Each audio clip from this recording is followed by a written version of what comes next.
This boat is a 2019 Sea Ray. The model is a 250 SDX. It's shown here with black hull side color and matching black canvas.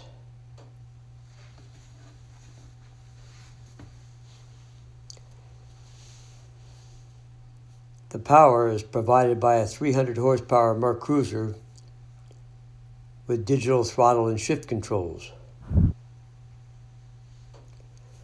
The boat features a digital dashboard with Merc vessel view.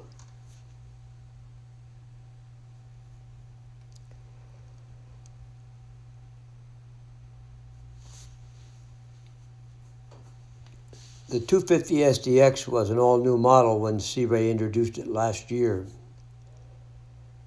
It has a private head compartment with a lockable head door.